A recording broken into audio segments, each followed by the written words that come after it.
passera pas. Tous prêts pour l'air glaciaire. Les dodos ne nous relanceront pas. L'instinct des services distingue le dodo de la veille.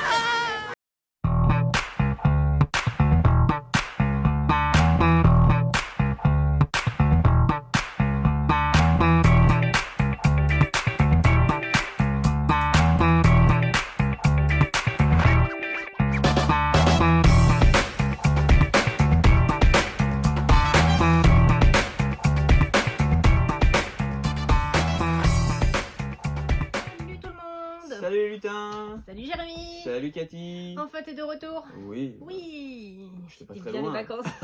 J'étais pas très loin. Alors, en forme et de bonne humeur. Oui, tout le temps. Enfin, en tout cas, j'espère j'espère tout le temps. J'ai eu un blanc, je me disais qu'est-ce que je réponds. D'accord. Ok, non, mais ne réponds pas, c'est bon. Je m'en vais. Au Non. revoir. Alors, Alors, Pour rester dans la joie et la nouvelle bonne humeur. semaine, nouveau jeu. Ouais. Les enfants. Les enfants. Pourquoi sur tous les coups de cœur que j'ai sur le début d'année, c'est sur des jeux pour des partir de 3 ans. écoute, c'est la joie et la bonne humeur. Voilà, Maurice le dodo. Donc ceux qui vont me sortir, tu pousses le bouchon un peu loin Maurice, sont assez vieux pour avoir la référence. Du coup, un jeu de Émilie et Jérôme Soleil, illustré par Guillaume.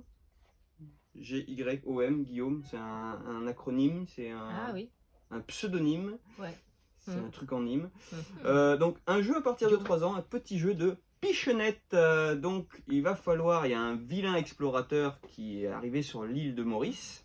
Et donc Maurice va devoir aller planquer ses œufs pour ne pas que l'explorateur puisse décimer son espèce. Donc on va avoir le choix de mettre un, ou si on est des fifous qu'on fait la partie expert, 2 œufs. Et ensuite on pousse Maurice en haut de la cascade. Et là c'est le drame. les deux œufs se sont retournés. Allez, on a fait les parties avec Clémence, on n'a pas retourné un seul œuf. Et là pour la vidéo c'est le drame. Donc les œufs ont une face recto, une face verso. Si une fois qu'ils ont descendu la cascade, ils sont sur le côté recto, on va pouvoir les mettre sur les petites tablettes qui, une fois complétées, permettent de reculer l'explorateur. Mais quand les œufs ils sont cassés, comme là j'ai fait superbement, bah du coup l'explorateur va avancer sur une case de la couleur violette et puis sur une case de la couleur jaune. Et donc j'ai bien choisi quand même parce que j'ai anticipé. Mhm. Donc à chaque fois que l'explorateur, qu'on casse les œufs, l'explorateur avance. S'il arrive ici et qu'il reste des œufs, c'est le drame, on a perdu. Sinon, on a réussi à planquer tous les œufs, on a gagné. Voilà, donc dès qu'on complète, on recule l'explorateur. Bien réfléchir à quels œufs, à quelle couleur Deux œufs. à quelle couleur d'œuf utiliser pour éviter. Ça va être violent ce matin. Pour éviter que l'aventurier n'avance trop vite. Donc voilà, c'est Maurice le dodo, c'est très bien. C'est 3 ans, c'est un plutôt 3 ans, 4 ans, parce que c'est un Coopératif, j'ai oublié de le préciser, mais ouais, je pense que ça c'était compris. C'est un petit peu long peut-être pour des petits bouts de chou de 3 ans. Donc, Oui, ou alors réduire le réduire le nombre nombre d'œufs. d'œufs. Pour raccourcir la partie, voilà. il y a toujours moyen de moyenner. Oui, youpi. Voilà, Alors, c'était ça, Maurice le c'était dodo. Maurice le dodo. Alors, on va rester dans des trucs de foufou. Ouais. Ah si, j'ai oublié de préciser que pour les enfants, il y a aussi la petite histoire de Maurice Ah le oui. dodo Qui est avec mignonne la tout boîte plein. qui est mignonne tout plein. Mm. Donc voilà, pour endormir les enfants ou pour leur expliquer pourquoi on fait ça dans le jeu. Bon. Alors, tout accident filmé en direct sera gardé pour le montage. Allez. Allez, Brand Bad Wombat, un jeu de Exploding Kitten, on s'en serait pas douté du tout, vu l'univers bien barré, ils en ont 2 cette semaine. Donc là, un jeu à rôle caché, où on va être un gentil ou un vilain Wombat. Le but c'est, les yeux cachés, de construire 3 pyramides avec des niveaux successifs. Donc comme en braille sur chaque niveau, il y a le nombre de points pour correspondre au niveau, et puis les gentils gagnent si à la fin du temps imparti, 90 secondes, c'est ça, du temps imparti, ils arrivent à construire des pyramides correctement. Le méchant gagne des points s'il y a une ou plusieurs pyramides qui sont pas construites correctement. Mais il faut faire attention parce qu'il y a une phase de vote entre chaque tour et si on découvre qui était le méchant, il se fait éliminer, donc c'est beaucoup plus simple pour les gentils. Donc voilà. C'est du gros matos plastique comme on déteste.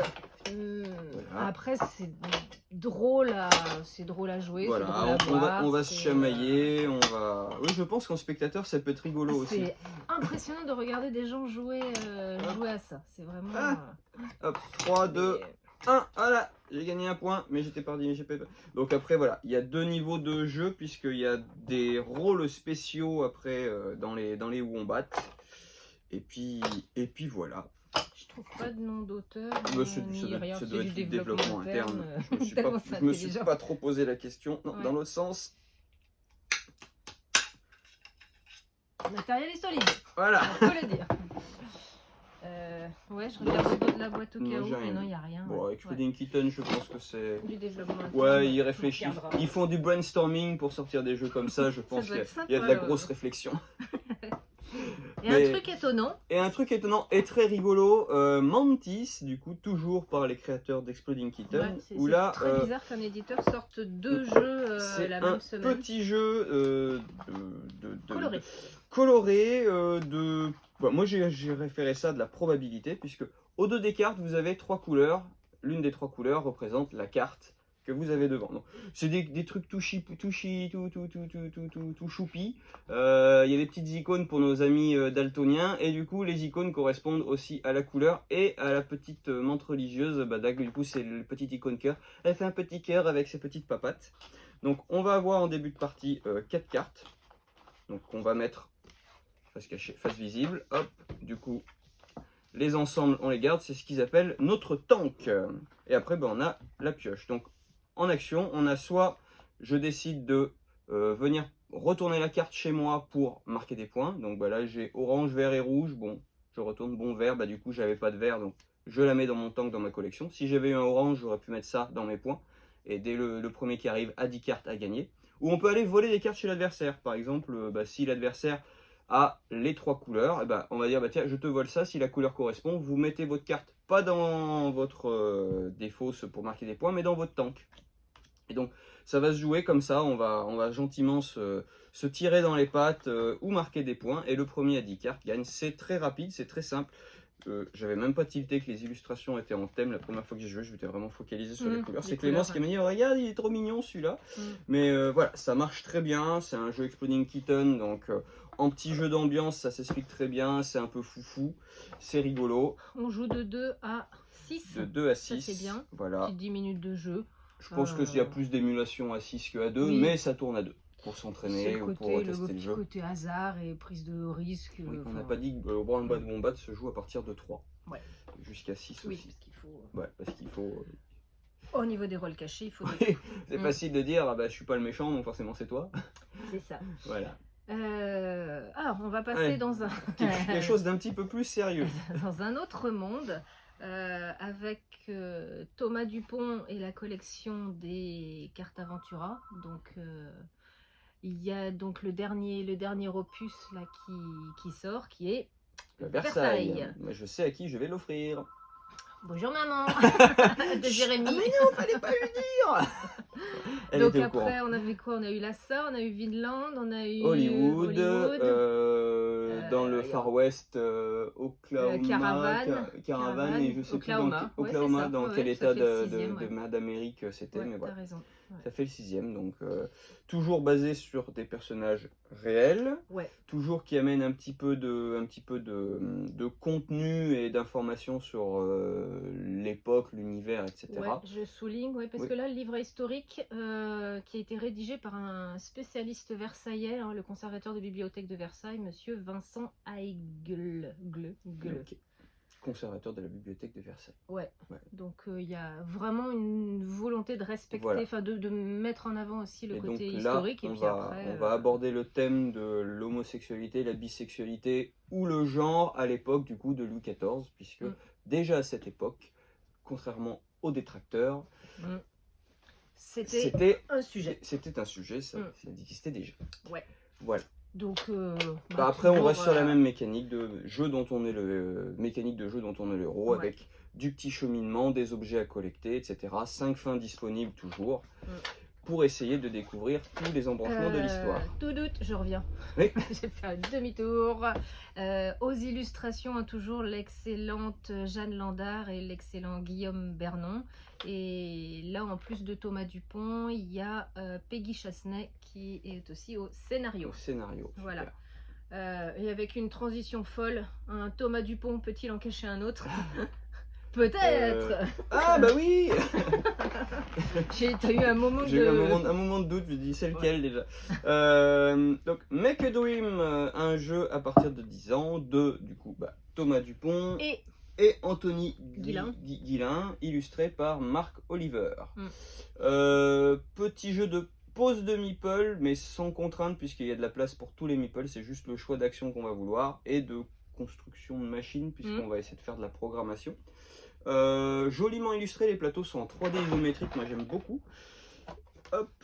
L'idée du tapis roulant qu'on voit vraiment, voilà, c'est ça. Vraiment donc, défiler. Voilà, donc ça c'est le marché commun et on va tout. Voilà, la boîte est là. Tout va bien.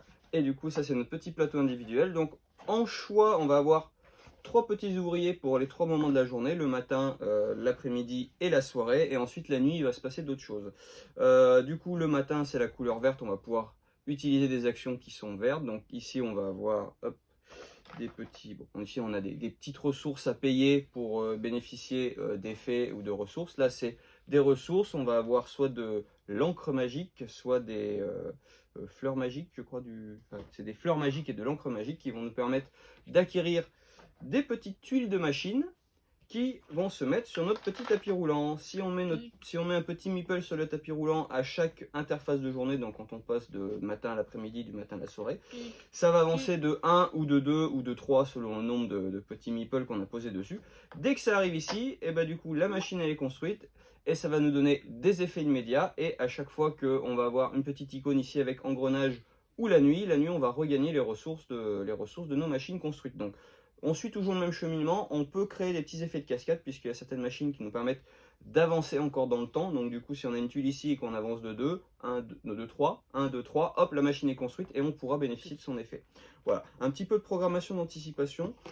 Très bien, j'étais un peu dubitatif sur le 10 ans en termes de difficulté. Finalement, non, le premier niveau de jeu est très accessible. Ça se passe très vite, ça se déroule du coup, la fin de partie se termine quand une personne a construit ses 9 machines ou que les 7 jours sont passés puisqu'on bosse sur une semaine. Il faut même bosser le dimanche, c'est un scandale. Et donc voilà, 7 tours, ça va très très vite, donc c'est très intéressant, c'est pas un jeu sympa. Avec une grosse interaction entre les joueurs. Non, là, c'est ça qui est... moi c'est ce que j'aime bien, j'aime pas quand on se tape à part venir piquer une tuile que quelqu'un voulait. C'est tout à fait le genre un de peu de jeu frustration, mais voilà. Après on construit notre petite machinerie dans notre coin et ça fonctionne. Et donc il y a un deuxième niveau de jeu avec des petites combinaisons supplémentaires, etc. Voilà. Et on pourra répondre à la question de est-ce que si les robots rêvent de moutons électriques. C'est pas moi qui le dis, c'est marqué sur la boîte. Rien à voir. Ce n'est pas Thomas Dupont, ce n'est pas des robots. On est sur The Number, c'est un auteur japonais qui a déjà fait de nombreux jeux. C'est monsieur Hisashi Hayashi et c'est illustré par Thibaut Courreau. On est dans des jeux style les The Game, les 6 qui prend, des jeux à valeur, à classement. Combinaison, un petit peu de bluff, un petit peu d'anticipation aussi de ce que vont se faire les autres.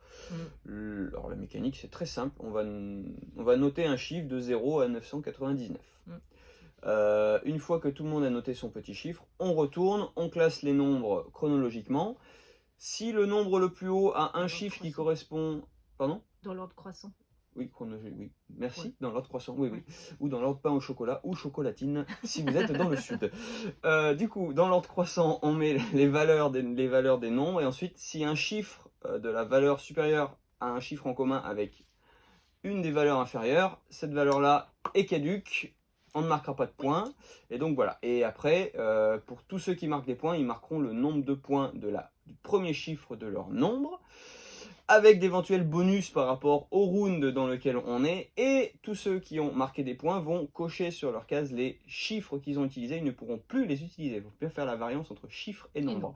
Voilà, et donc le jeu se déroule en, je crois, 5 manches, et à la fin de la 5e manche, celui qui a le plus de points gagne, sauf que, bah, voilà, on va se créer de la restriction au fur et à mesure, et il va falloir un peu anticiper les fins de partie, puisque plus on va passer d'une manche à l'autre, plus les bonus vont être importants. Genre la dernière manche, on multiplie notre chiffre par 2 et on ajoute 8. Donc ça peut vite chiffrer. Donc si tu as réussi à placer le 9 sur ta dernière manche, tu es ravi. Ouais, ce qui me paraît rare. Ce qui me paraît assez compliqué parce que tout le monde va avoir la même idée. Donc... Bah oui. Voilà. C'est de ces jeux comme les The Mine, etc., où on joue un petit peu sur le ressenti des autres joueurs. Sauf que là, en compétition, ça change beaucoup Ouais. parce que du coup, on va se dire, alors, est-ce que je pense qu'il va penser qu'il va jouer ce chiffre-là, donc je vais essayer de jouer en dessous, sauf que si l'autre a pensé la même chose, il va jouer le même chiffre, et donc c'est le drame.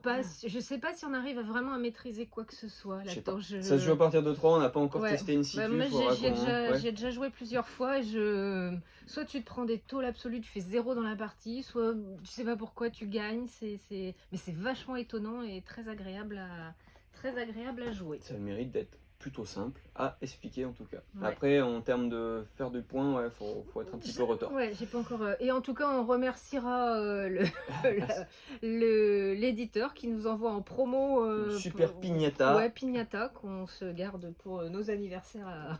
Ton anniversaire, tu rêvais de dégommer une piñata. Ouais, je crois que ça va être. C'est drôle, donc merci pour cette opération commerciale un peu rigolote. On filmera ça, tiens, pour faire une intro rigolote. Ton anniversaire. Attention de s'éloigner, que je vise bien ce qu'il faut. Ah oui, c'est sûr que je me mets pas en face de la batte de baseball, si ça glisse des doigts, il risque d'y avoir un drame. Dans les jeux toujours intelligents, ou pas, les puzzles légendes. Alors les puzzles légendes, on retrouve Johan Levé, hein, Monsieur Turing Machine, Monsieur Logic Game. Johan Levé, là, c'est un peu je trouve le Thomas Pesquet du jeu de société. C'est le mec toujours souriant et puis qui te donne l'impression que tu comprends tout quand il explique. Et je trouve que ça rend intelligent. Donc, moi, j'adore Johan Levé. Il est ici accompagné selon... Non, il est tout seul. C'est les illustrateurs qui sont différents. Il y a 3 thèmes. J'ai oublié le 3e à la maison parce que j'ai passé ma soirée à les faire. Travailler. Il y a Mérien, il y a Sherlock Holmes. Merlin l'enchanteur. Merci. Merlin l'enchanteur. Merlin l'enchanteur, Sherlock Holmes, c'est le 3e, c'est Robinson. Donc c'est des jeux solo, c'est des jeux casse-tête. Ou à deux en réflexion commune. Des petits jeux de casse-tête où il faut optimiser, retrouver quel est le bon placement des cartes en fonction des conditions qui nous sont Ils vont nous permettre imposées. de débloquer les objets au fur et à mesure, et puis la difficulté va augmenter aussi. Ouais, il y a 22 casse-têtes, je crois, dans chaque boîte. Vous mettez ça dans la poche, vous faites ça un repas de midi, un casse-tête, dans le train, partout. Ça prend un petit peu de place sur la fin parce que le tableau commence à être un petit peu... C'est un 3x3 maximum, je crois. Ouais, non, j'ai vu un 3x4. J'ai vu 3x4 à la fin, donc ça va demander... Pour la voiture, ça va être un peu compliqué. Pour le train, s'il y a la tablette, c'est bon. Mais la voiture, ça va être un petit peu plus compliqué. Mais sinon... J'ai juste eu un petit bémol sur le Sherlock, où les casse-têtes finaux se font avec les têtes des suspects. Et là, avec... Ils se ressemblent tous. Bah non, mais avec mes yeux de vieille, là j'ai craqué. Donc, messieurs les éditeurs, quand vous faites des jeux, pensez qu'il y a des personnes âgées qui jouent à vos jeux. S'il vous plaît. Des personnes qui portent des lunettes. Sans forcément que ce soit âgé. Ouais, je pense que c'est l'âge à un moment donné aussi. Et allez, on finit avec le gros qui tâche. Du lourd. Donc Revive, un jeu de Christian A. Hodsby, Helge Messner, Anna Wermlund et Elif Svensson. À l'illustration, on a Gnermund Mork. Excusez-moi pour la prononciation. On aurait peut-être dû l'écrire plutôt que le dire. Voilà, bon, je pense que c'est des gens nordiques, un peu typés suédois, norvégiens, etc. Nommés au Diamant d'Or. Ouais. Fini dans les 10 derniers des Diamants d'Or 2023. Voilà. Un jeu Matago.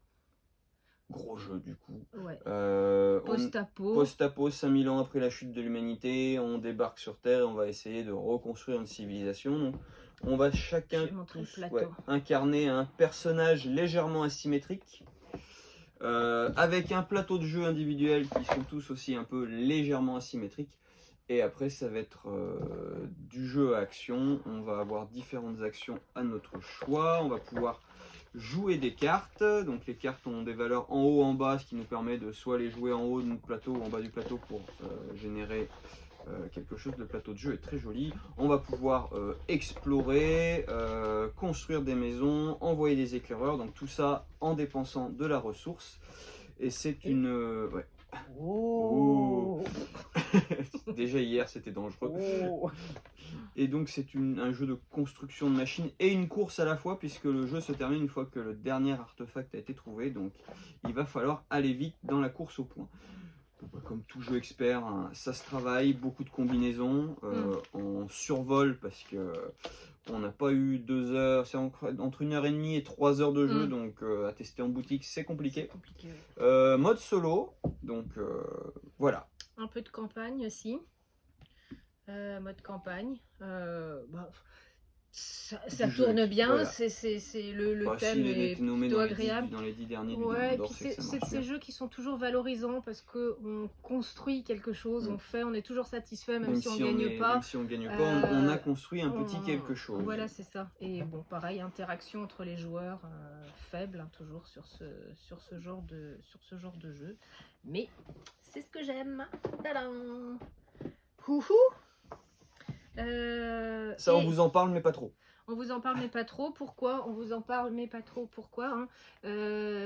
Samedi et dimanche, pas là, mais d'après, le 6 et le 7 mai, on en a déjà parlé la semaine dernière, c'est le festival de Saint-Père-Marc-en-Poulet, la route du jeu, où donc on retrouvera des auteurs, des éditeurs, et les éditeurs, certains nous ont fait des gentils cadeaux puisqu'ils nous proposent des avant-premières, hein. On en avait parlé la semaine dernière sur les micro-games, tous les Matago. Merci Thomas pour tous les avant-premières que tu nous as proposés.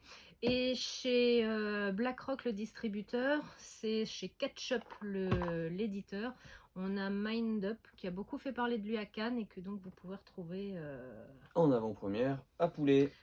encore un jeu vraiment efficace, sympathique, dans le style des 6 qui prend et tous ces jeux-là, des jeux à classement, mais gentiment malin. Ça, c'est de 3 pas encore 6 trop joueurs. potassé, donc je regarderai. De toute façon, ça tu ne l'as pas de vu, plus il n'existe pas pour l'instant. Et puis comme C'est un hologramme. Comme vous avez vu derrière, on a fait fabriquer les bâches pour jouer à Look at the Star, le jeu de chez Bombix, dont j'ai oublié le nom de l'auteur. Boulette de boulette. Ça va tout tomber. Non. Hop. Heureusement, il est là. et S'il donc, veut bien bah, sortir. Vous pourrez jouer à la version... Donc un jeu de Romain Catergian illustré par Adrien Lecause. Ouais, très belles illustrations, Adrien Lecause. L'imprimeur, il était ébahi de voir ces jolies bâches. On va faire du jeu géant avec Look at the Star. Voilà, donc ça, on vous proposera ça. On a aussi une bâche géante de Micro Macro Macro qui vient d'arriver aussi. Donc, toudou. Et puis on a donc, comme on disait, le plaisir de recevoir des auteurs et autrices. Nathalie et Rémi Saunier qui arrivent dès le vendredi. On aura Thomas Dupont évidemment, qui vous fera les régionaux. Pour vous dédicacer tous ces jeux-là. Ce sont des gens qui sont tous très accessibles, donc n'hésitez pas à venir avec votre boîte de Petit Peuple par exemple pour la faire dédicacer par Nathalie et Rémi. Twinit, etc. Par contre, sur une boîte métal, il faudra prévoir un marqueur. Oui, ils ont.